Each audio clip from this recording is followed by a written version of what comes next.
Hello, this is George Sandman. I'm the founder and CEO of Growth Drive. And Growth Drive is a system used by business advisors to drive client profits, growth, and value. Now, we're also a community. Every week we get together to talk about all things business advisor, everything clients, cases, things we're seeing out in the world. Now, tune in here to this podcast, and you can join the conversation by scanning this QR code, passcode 867-5309. Jump into the conversation. Everyone's welcome. We're looking forward to having you. So here we go. On with the show. Good morning. There we go. Good morning, George. Steve, it's great that you're back. That was funny. I saw your name over the weekend. I'm like, I'm glad he's back. And I am absolutely swamped. I'm playing catch up today, but I wanted to be here to at least listen in. So I might not be super interactive, but I did want to be here. Well, George fully rested over the weekend. He probably went sailing, just enjoyed the great weekend. So he'll be able to carry it for us there, Steve. I did go sailing. Ooh. But I spent much of the weekend doing something that I consider fun, which is working on this white paper. Andy Weevil wrote a draft of a white paper about the applicability of an analysis or an independent analysis of strategic capacity to buy-side pre-LOI deal research. So basically on the buy side, before they commit resources to an LOI, wouldn't it be great if they understood the business's strategic capacity? And Right. that is hell yes. And as Tommy Breedlove would say, hell yes. And that got me thinking. And that got me thinking, applies to sell side and private equity has become so much more hydraulic as a resource than it was traditionally. So anyway, you'll see, guys, it is, but I'm wrestling this thing, man. It's sumo. No, I'm looking forward to it because, the conversation around, on buy side and sell side, just having that information, it benefits both. I think that this is going to be fantastic. Thank you very much, man. Well, just to spend one more minute on it, if you think about the sell side, having strategic capacity and being able to present a SIM, right? Claire can write us with just a little additional information, PDF. Claire can write a first pass at a SIM. No problem. Mm-hmm.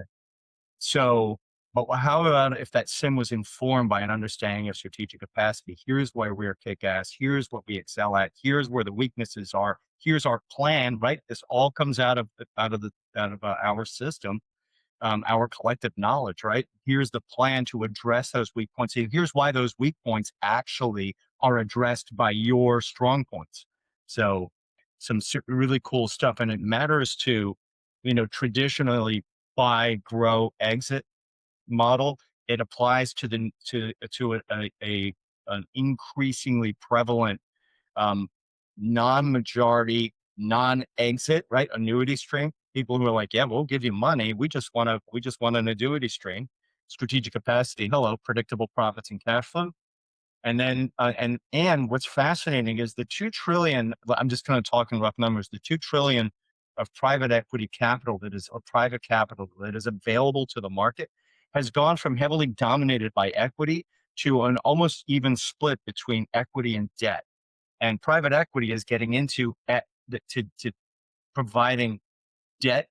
That's a tool, right? To debt tools, or deals for businesses, et cetera. So it's just, and so Andy kind of popped the can. Little did he know that he'd get me thinking. So it's to the point where the white paper as it is now, the piece as Andy originally argued it, and very well, would be a great companion piece. Like, okay, well, here's how it looks, why it's so important to buy side.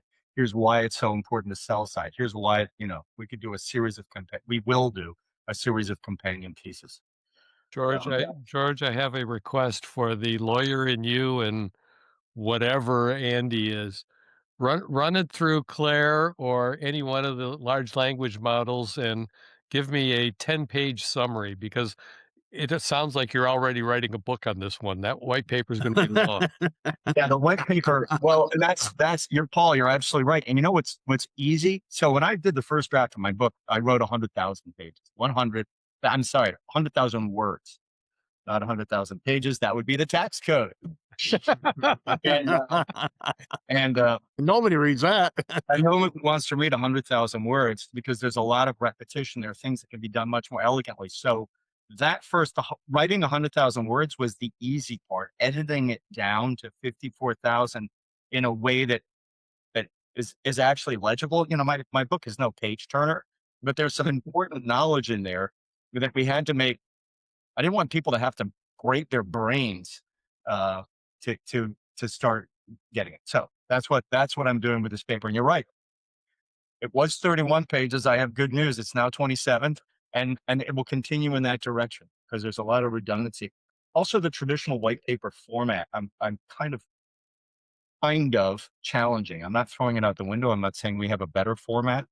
I'm simply saying there are ways to communicate the ideas in a way that are intriguing right up front. An executive briefing, bullet points, then an executive summary, then the intro, blah, blah, blah. So, okay.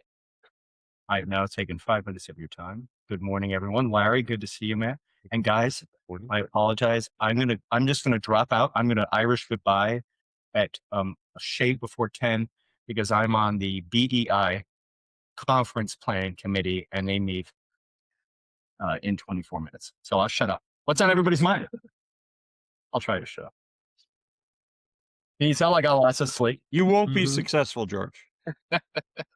Thank you. Well, I apologies, Mitch. I don't know you. Yeah, where's my... And is it my fault that I haven't been around when you've been around? It is totally your fault, Larry. Yeah. Take a moment. Mitch, welcome. Thank you. Welcome again, man. Great to see you. And Mitch, We got a new Atlanta flame. absolutely, Mitch. And I believe John Carter has also officially joined the community, and he was threatening to be on this morning's call as well. John is in Detroit. So, Mitch, man, welcome. You want to share? I know you did it Mitch, last. you're a fellow Atlantean. I am. I am. Oh, we gotta get coffee. We gotta get coffee. I am a Johns Creekian, I guess. Is that a term? Oh, Yeah. I'm over in Alpharetta. There we go. Okay. Yeah. There's Perfect. there's definitely a few of us, and I think Ed comes to visit. He's got family. Yeah, I'm here Yep. periodically too.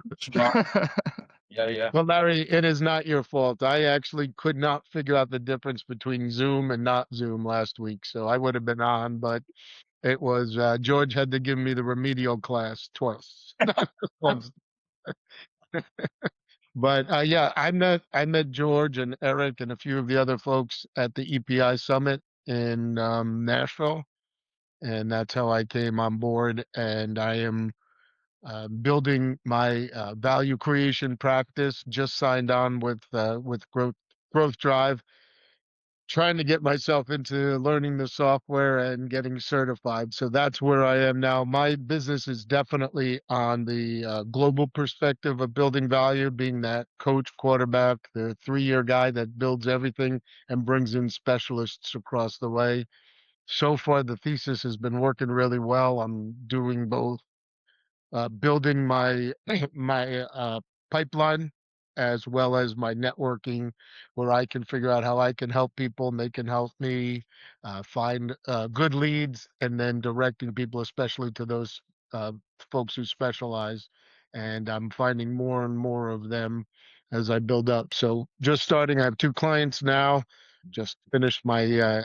I'm a little bit of a ready, fire, aim guy, so I have to bring that down and be much more of a focused process on the important parts there. So like I said, the company's pretty new.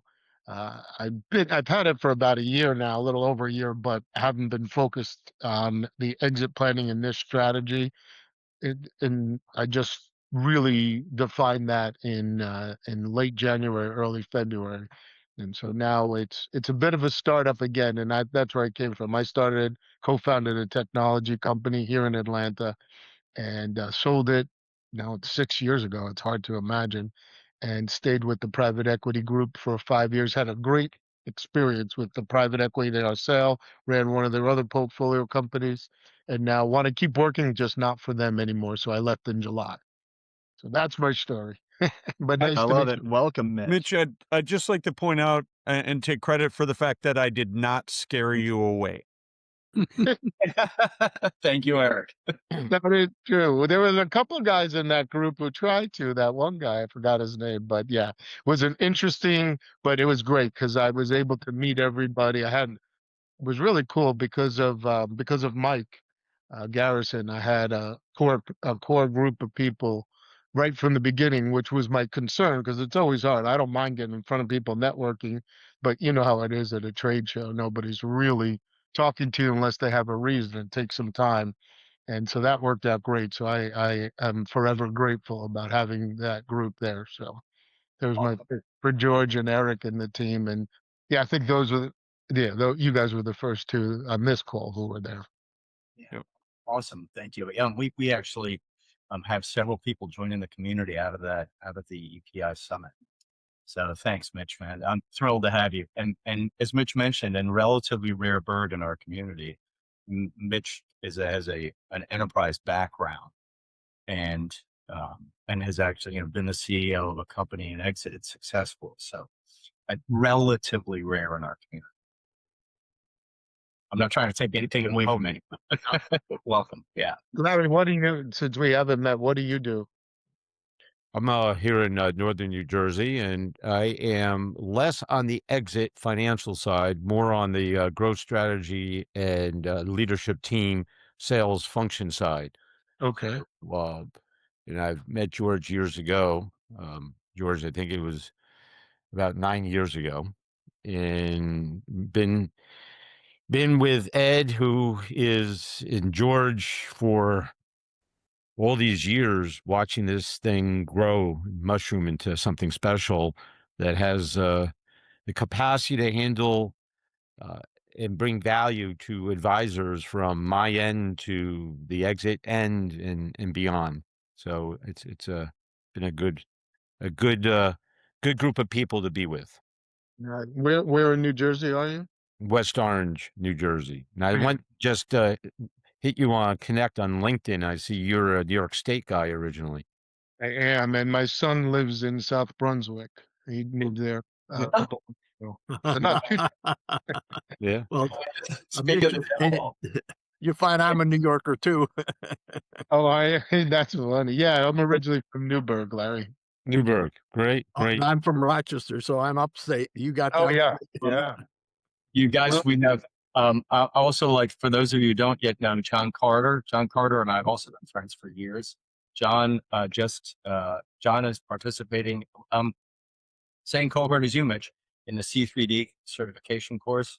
And Right. John, in fact, what are you? Good morning, man. Good to see you.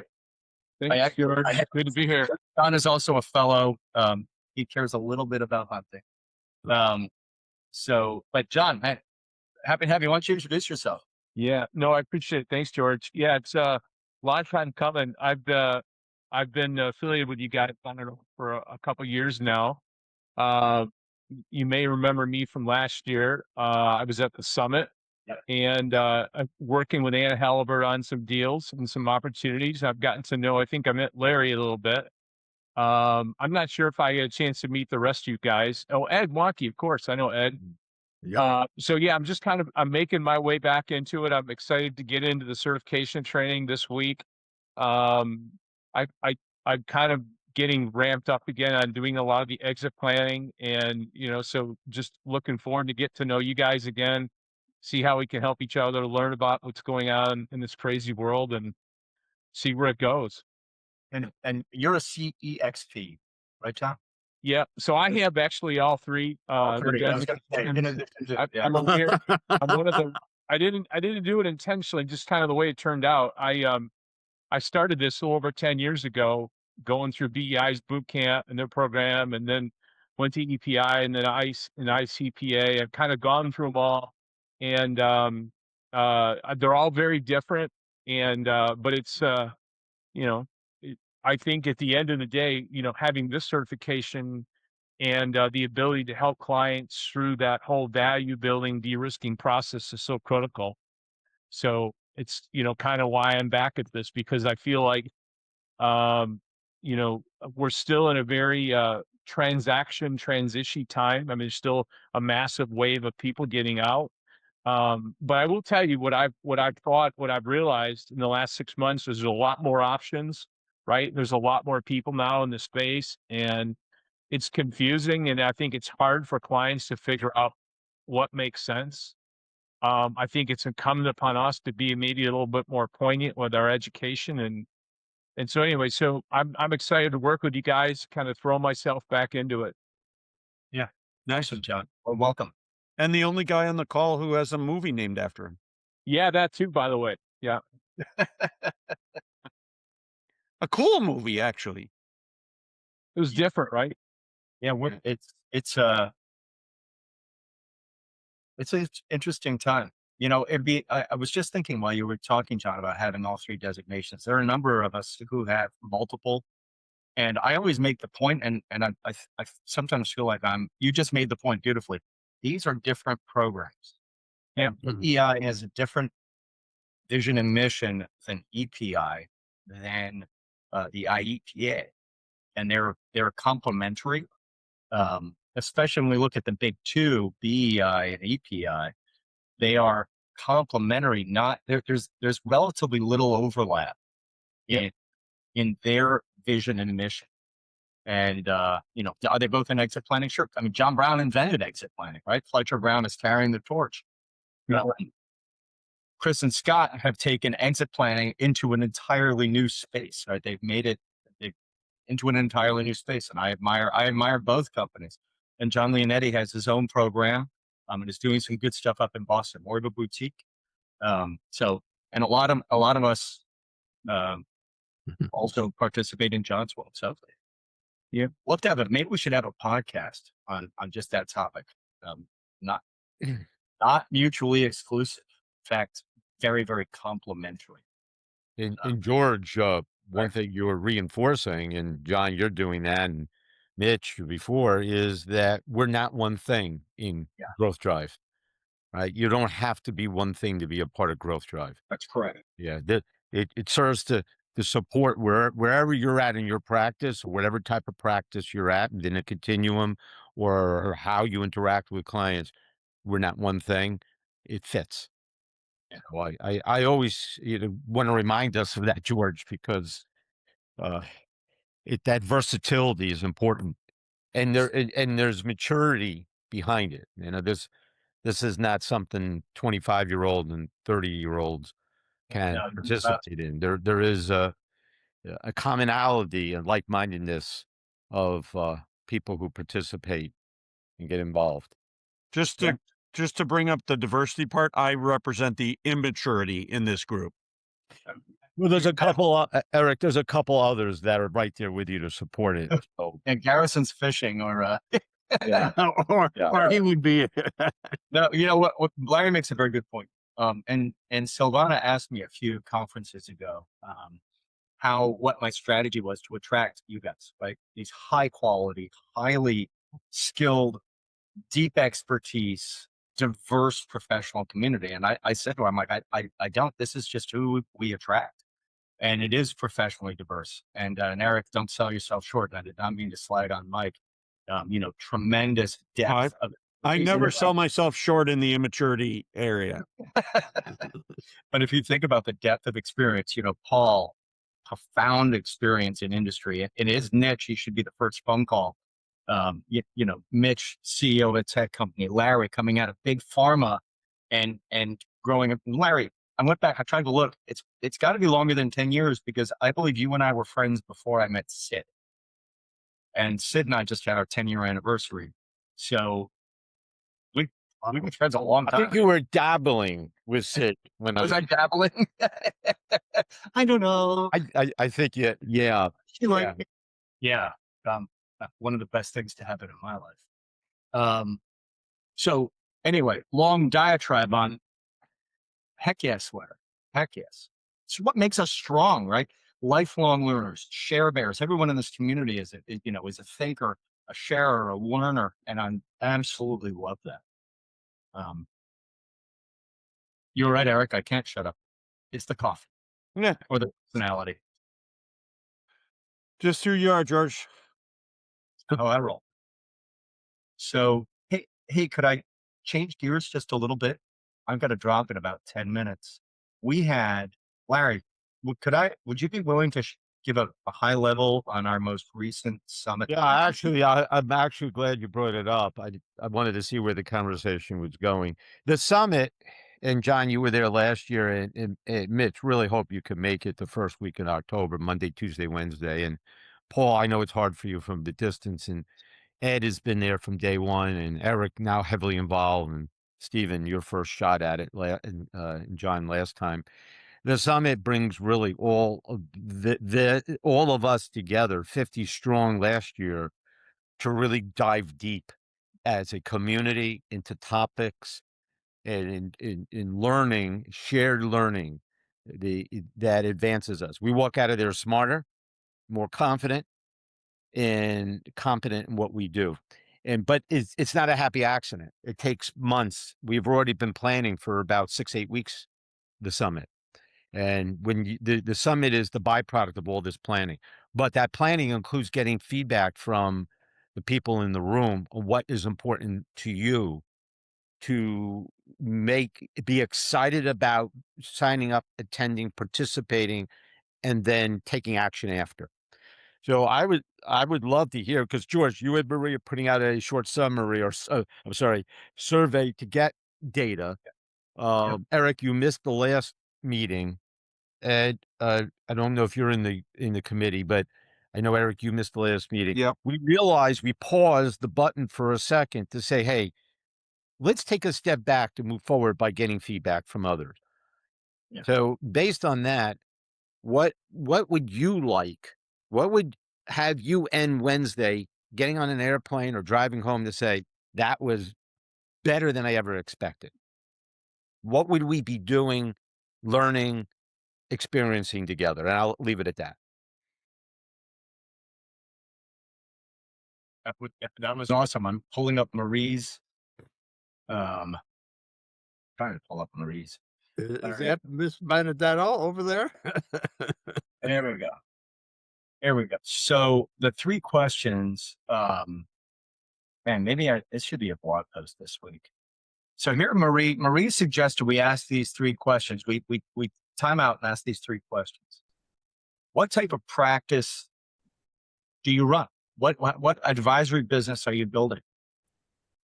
The second question, there are only 3, is are you a 1 or a 5? Meaning, are you a talker, an educator, an architect, a general contractor, a fractional? That's a scale of 1 to 5. And then the critical question, and the one that we all seem to, Larry, correct me if I'm wrong, we really started zoning in on, where do you get stuck? What are your challenge points? That's it. And so I'll stop there. Mm-hmm. George, even though I don't make it to the summit, I will offer something from my experience. I'm part of ACG. Yes. And some of the best panel discussions that we've had is when they bring in people who have exited from their business and talk about the process they went through. So one of the things you could offer potentially is a panel of people like Mitch who've actually been through an exit. And, how did that play out? How was some of the things you've learned in all these exit planning things versus growth drive? And then, let people ask some questions, talk briefly and then ask questions about the exit process. Yeah, and Paul, I just modified that slightly with the focus on growth, right? How about people that have scaled their business successfully? What advisors have they used? What have they done? What did they learn from the process? Because I think if they really want to get the exit perspective, and that's something we can talk about, but I think any of us can get that at EPI, BEI, any of the flavors of the month of exit planning. And I'm a CIPA and go to EPI. We hear all that. I'd focus on the growth part because that's what we're about, right? Well, you guys are saying very similar things, because we know statistically that most businesses need to grow their value to deliver a well, at least in the three dynamics, the wealth portion.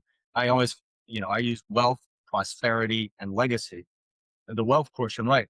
And if you guys remember last year, we had an impromptu. Dave Parsons just started sharing, almost unburdening himself with it was like to exit a very, very successful medical device business, and the agony and the ecstasy. And I have a friend who just sold a 250 plus million company, and I have a feeling I would just share. We can get her in a room, actually. And my comments were actually with David in mind. I enjoyed David sharing, but he, again, like most of these, he focused on the exit part. And again, that's interesting. Yeah. I think we need to focus on the growth part, right? Let's talk to some people who have grown some companies. Let's talk about some people who have positioned the companies, because 90% of the conversation comes around the exit part and the transaction part. And we talk about the sexiness of the M&A deal and all the things that go on in that. And there's a lot of, it's not sexy to hire the construction company and fix up your house.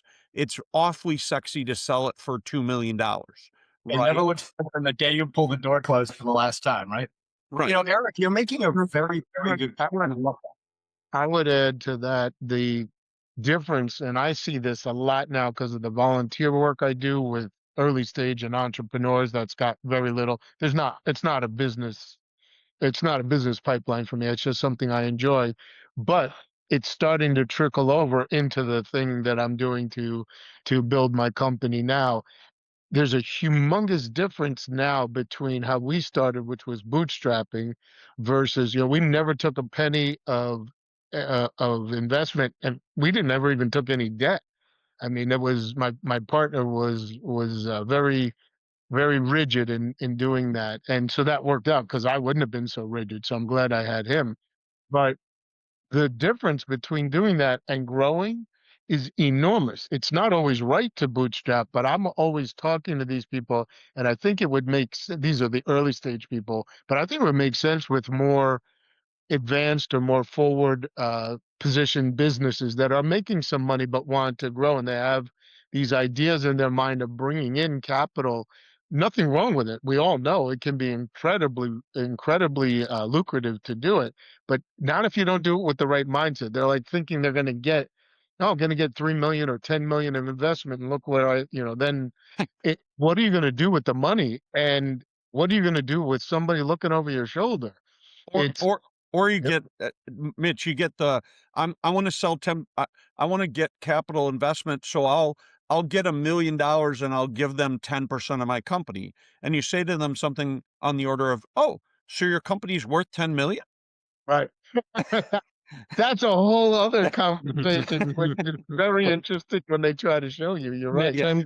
Yeah, go ahead. I'm glad you brought up entrepreneurs, because I do the same thing. I have fun with them, and there's no money to be had there to speak of, but it's all about growth.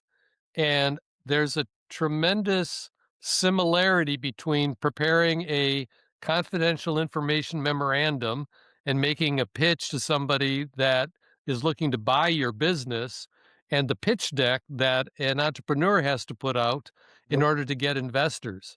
And, yes, what are you going to do with the money? What are you going to do that's different? And of course, any entrepreneur that says, I'm going to give myself a salary, they're never going to get any money. But you're right. No one wants to hear that. Yeah. But I think, guys, the capital thing is really interesting again, but we all know there's a lot to growing a company. George had to run. We all know there's a lot to growing a company, and one aspect of it is funding, right? Another aspect of it is strategy. Another aspect of it, Larry, I'm sure you could weigh in on this for, several hours, is people and leadership, right? And gathering the right people on your team. There's a lot of different pieces that go to growing a company. We know them all. We've got 24 questions that lay them all out, right? And financing is just one of those, right? And so I think we tend to, as a group, we tend to always go to the technical part of the sale is easy to get our arms around, or the capital structure is easy to get our arms around. I think we need, what would be awesome for the event, Larry, is to get somebody who really talks about holistically growing their company over years, and what did it take to do that, and what's the hard work, and what did they struggle with. I'd love to hear that conversation. I think we could all contribute to that conversation, but I'd love to hear that conversation. You mentioned the capital and the capital structure, and the other place where you need to use clarity and prepare a deck is if you're going to a bank to ask for money to expand. Yeah, capital comes in lots of flavors. It can come in investment in terms of equity. It can come in debt. It can come in convertible debt that could turn into equity. My point is that you have to prepare a pitch deck in order to get that money, in order to position yourself for the growth. So focusing, as you suggested, on people who are experienced at actually growing a business, I like a lot. Yeah. Let me do this. Let me summarize what we've said so far, and hear also from John, Stephen, and Ed. So what works well at our summits is having a panel. It always works well, right? And get those different perspectives. Last year we had Dave Parsons, a panel of one, talk about his exit, but it didn't hit upon anything, to Eric's point, that we're talking about here. Exactly. Panel, 2-3 business owners who've been through this growth to exit process, use of debt, use of equity, capital structure to get there, get into the guts. Unlike David, who just talked about the exit and his regrets for not doing the things we talked about. Yeah. And I think that would be a very powerful panel. And I could see that Ed and Eric on the either the first day and then play off of that, or to end the conference with that and saying, now, based upon everything we've learned this week and what we've heard from the panel, how does this help you then apply it moving forward? Yeah, you're right. It's either a good kickoff or a good it's the perfect summary. Larry, I wouldn't limit it to capital type stuff.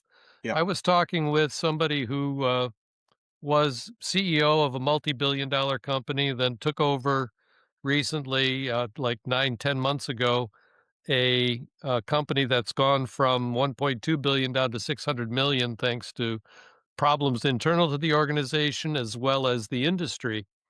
But one of the things we talked about briefly was how his management team has changed. He didn't have people who understood profit. They didn't have people who were, they were just filling a seat at this point in time in this company. And so in that short time that he's been there already, probably 70%, I may be wrong on the number that he told me, of his management team have changed over already.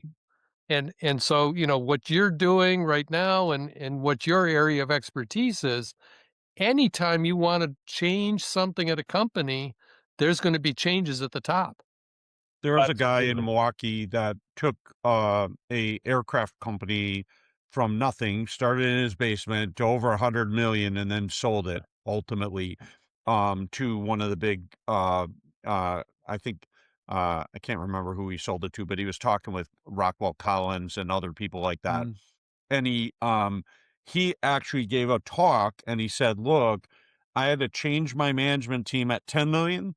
I had to change it at 25 million. I had to change it at 50 million, and I had to change it at 100 million. Not totally, not wipe out everybody, but the people who got me to this level weren't always the people that were going to get me to the next level, right? And the first thing Ed ever taught me 9 years ago, Ed, was what people that you have right now can't get you there. in the future. What got you here won't get you there. And And I, I say, that probably includes you, you know, Yeah. in a different Oh, form. exactly. But that's the point that Paul and I are trying to make is we got to talk about the capital structure is interesting. It's one element. We got to talk Right. about the people. We got to talk about the strategy. We got to talk about, you know, how did you weave your way in? How did you go out and find your customers? Right. Mike would love that. Right. Like, you know, all this stuff. Right. I'd offer a small, medium, and large as far as, and I don't mean weight, you know, on the panel. You know, I would say, you know, someone like me, literally, my partner and I, co-founder, threw in $500 each. We started with $1,000 and built it up, and when we sold, we were 4.1 million was what the revenue. Now that's not big in the world. It was profitable because it was software and hardware, but a lot of software. So that helped us get a good valuation and a good exit.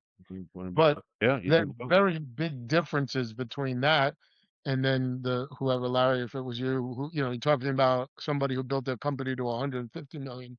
But I think so many more people in the entrepreneur space who are building a business are in that 2 to 10 million or 2 to 15.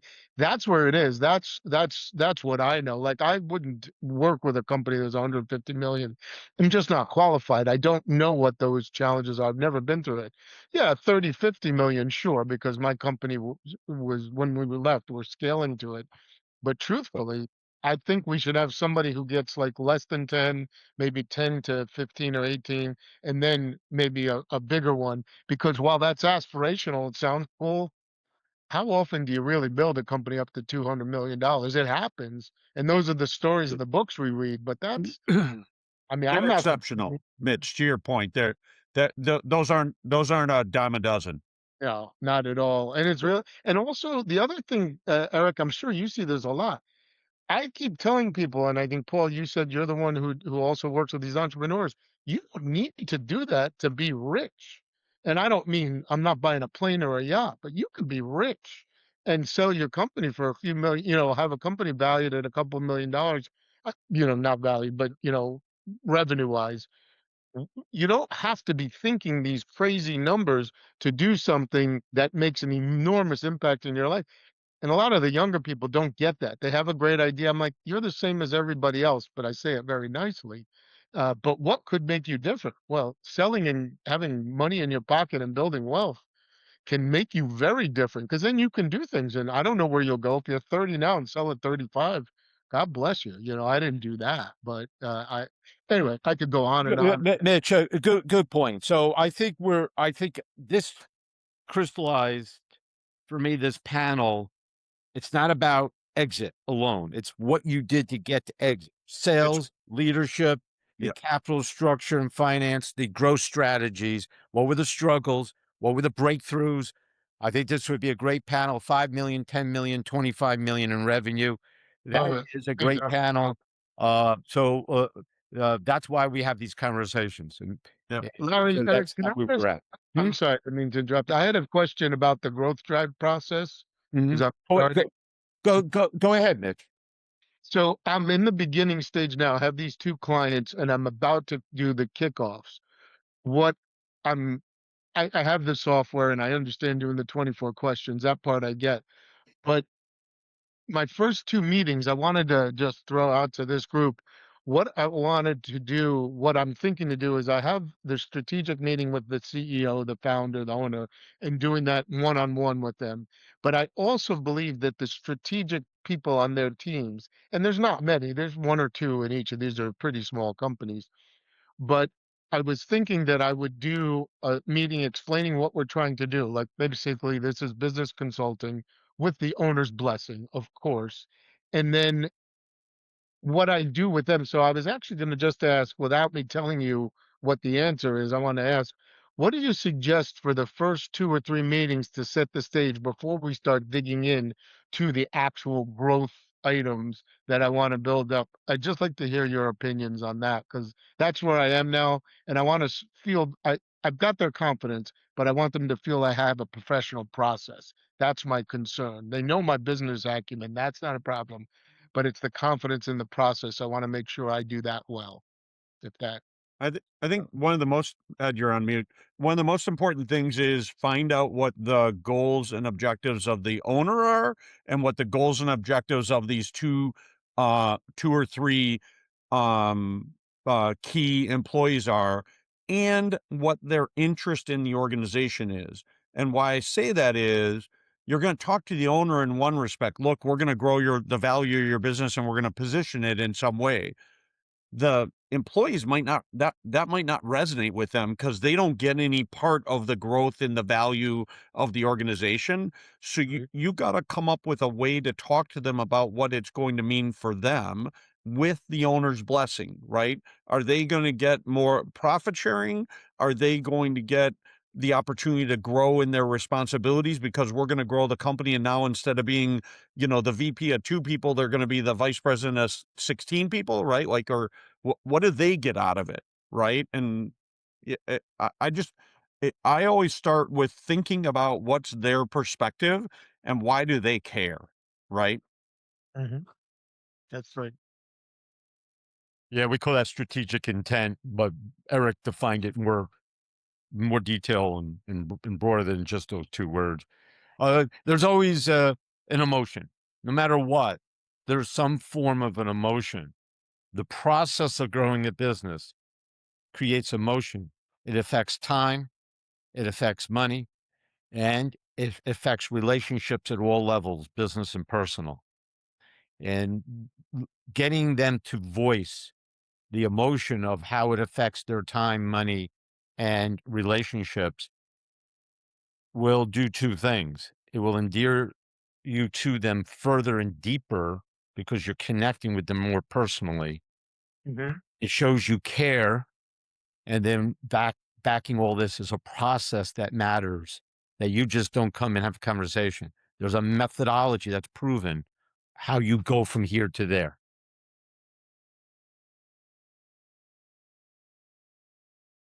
Like that. Ed, you were going to share something. Oh, I'm sorry, Ed.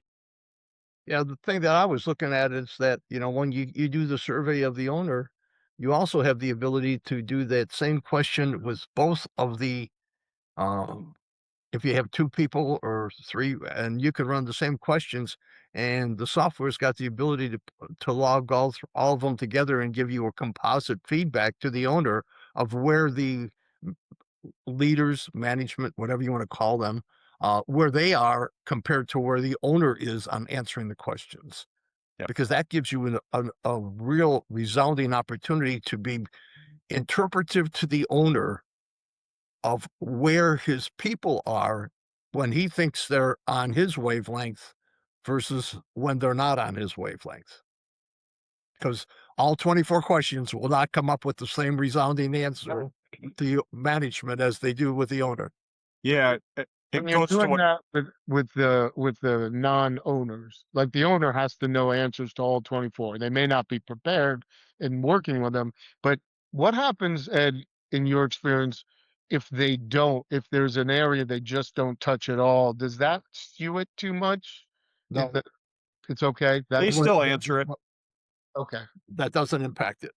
Yeah. Gotcha. So, Mitch, what I find what Ed's hitting on is, again, back to that motivation of what matters to those other people. Is what matters to them learning and understanding how the whole business works? They're in sales and they don't understand how all the other pieces work.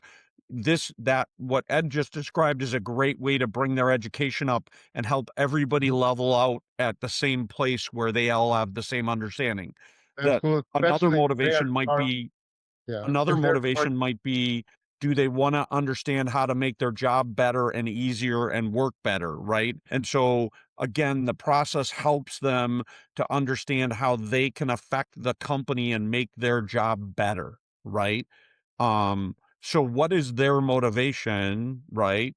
And what are they trying to get to? And again, that's the button that you can use to help motivate them versus the owner who's motivated maybe by, the ultimate sale and the value they're going to get or whatever, right? No, that's a very good distinction. That makes sense.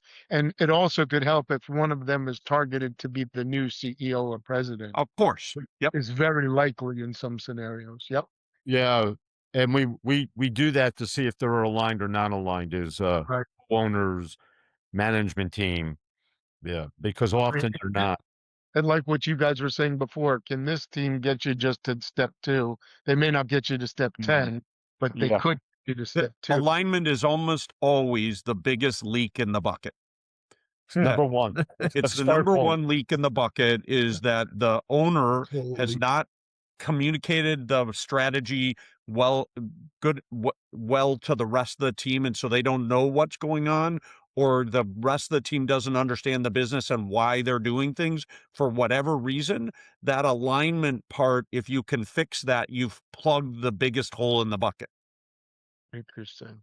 I like that. Cool. That's very helpful. Thanks, guys. I appreciate that very much. Good, good. I'm glad you asked, as new to the community. Yeah. No. And Mitch, feel free to pick up the phone and call me. You have my card. If you get stuck in the process or you're struggling with a particular conversation or whatever, just call me. Right? No, I will. It'll always be after because I never get stuck. I'm too smooth. Yeah, right. No, I get that. We all I'm push teasing. through. I'm teasing. No, I'm just joking. I appreciate it. Yeah, I never can let him show it that I ever get it. Yeah. But obviously, I have no problem, as confident as I am, no problem going back and saying, guys, I could have done better, and asking you because I think you guys sound very similar to me in that respect. I know when I hit and when I didn't, even if it sounds okay in a meeting, I know when I missed. There's nobody on this call, Mitch, who hasn't stubbed their toe in the process. Nobody. I guarantee you that. There's no question, but it always shows something if they felt okay with it and you come back and now they feel great because I Yeah, got some feedback. So I appreciate that. And the stubbing your toe is how you learn. Yeah. Honestly, right? It's how you get better. You do it this way and you're like, oh, that didn't work so well. Maybe I got to change my way and do it this way. Right. And that's how we all learn. Right. And so, Absolutely. yeah. Let's in our few minutes left. Let's and thanks, Mitch. Let's hear from Stephen. You were and John. You were at the conference last year. Ed, I'm sorry. I could always hear, and we could always get your feedback. But I'd love to hear Stephen Brand. Stephen and John attended the summit for the first time. What would you like to see at the summit and experience? Stephen, thoughts?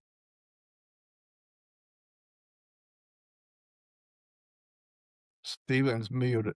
Oh, me? I actually I had to get up really quick, so I did not hear the question. What was the question?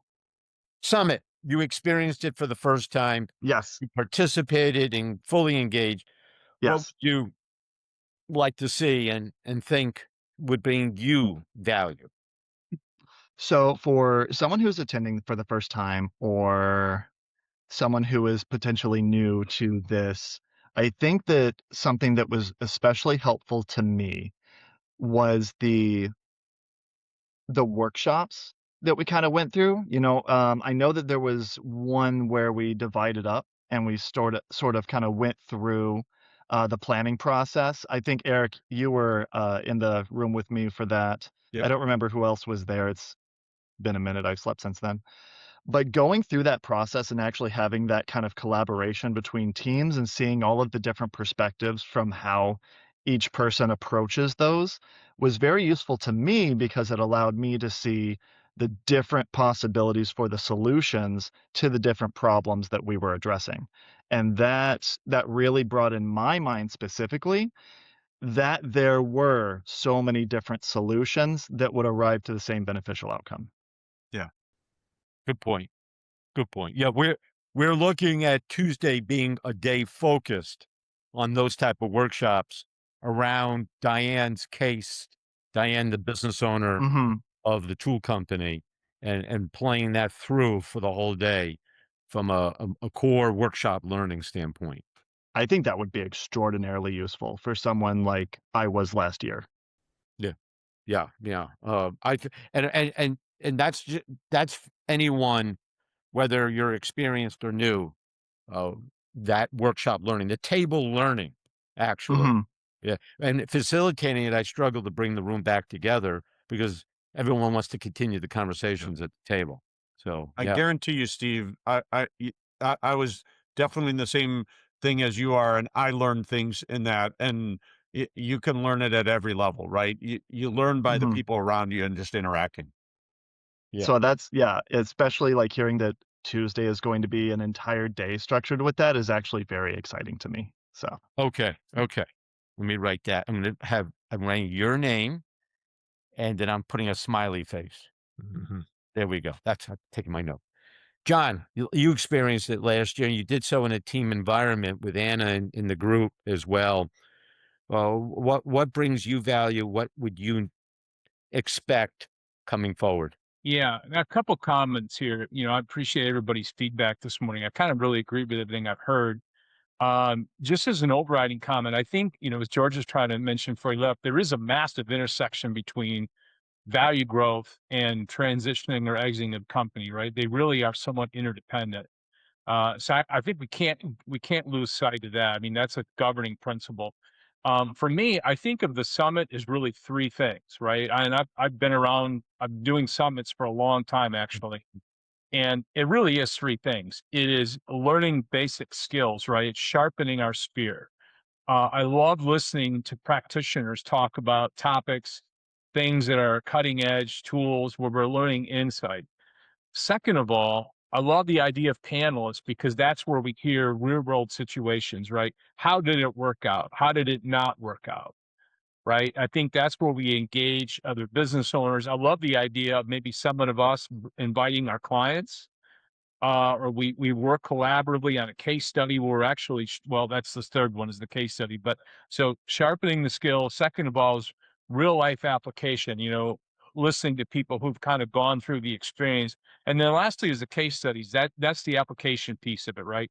That's where we try to apply the things we're learning and think about the case studies we heard, right? I mean, and arguably I would do it in that order, to be honest with you, Larry. I love skills, then I want to hear about where and how it's worked, and then I want to go apply it, right? And then that gives us time to be a community working together, sharing ideas and best practices and things that we've tried in the past.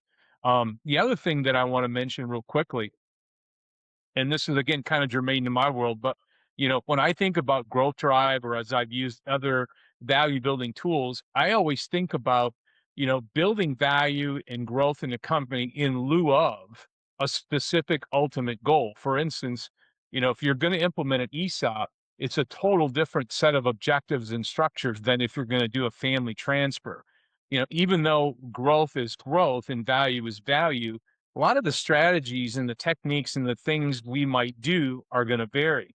So that might be something we think about, right? For the summit is, as we think about combining exit planning and growth planning together, do we have a session or a topic or a place where we're looking at different, growth strategies and a little bit different exit opportunities? And that would be really intriguing to me, right? As my practice has kind of evolved. When I started a million years ago, I was looking to sell every business that had a pulse, right?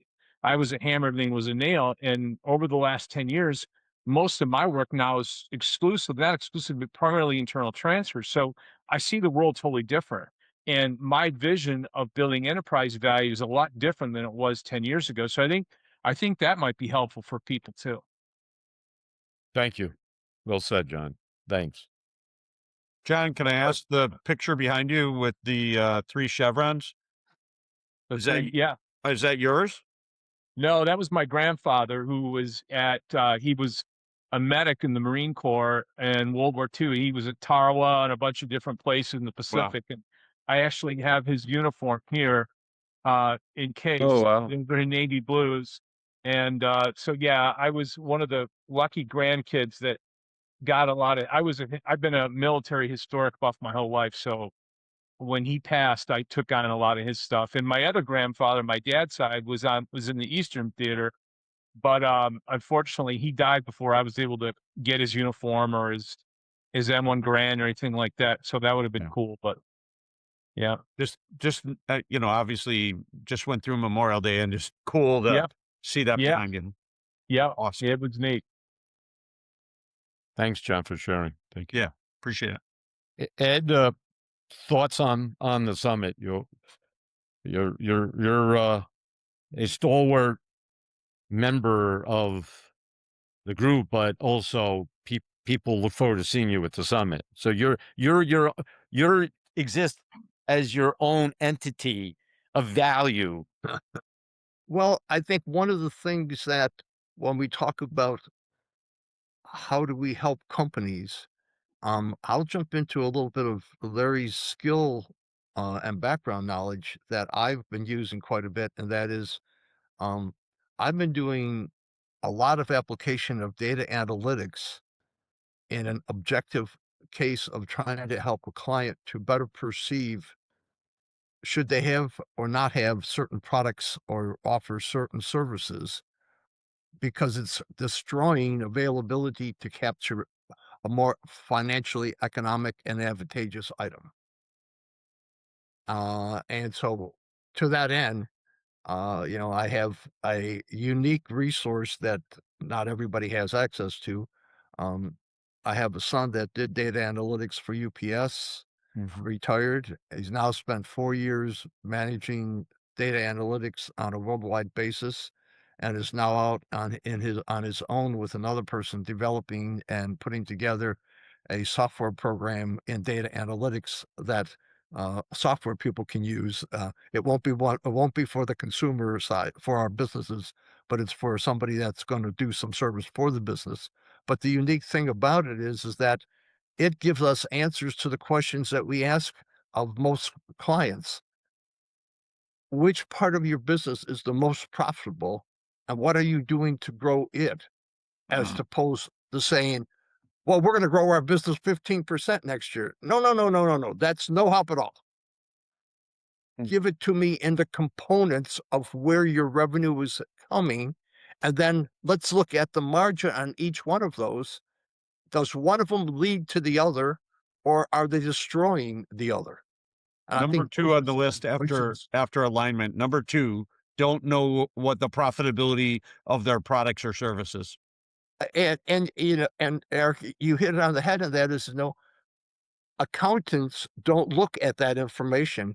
They report how it happened, but they don't look forward and don't make a contribution. And I think that's the difference between what we bring. We look beyond the minutia of the detail, and we look and saying, what could this really be if they look and saw what they have a little different? That's a good point, Ed. We don't often go down that path in this community, but it's interesting. A summit about 4 years ago in Charleston, only about 15, 17 people at that time. Thanks, Paul. All right. Thanks, and good luck with your trip. Enjoy, Paul. Yeah, thanks, Paul. We went around the room as advisors.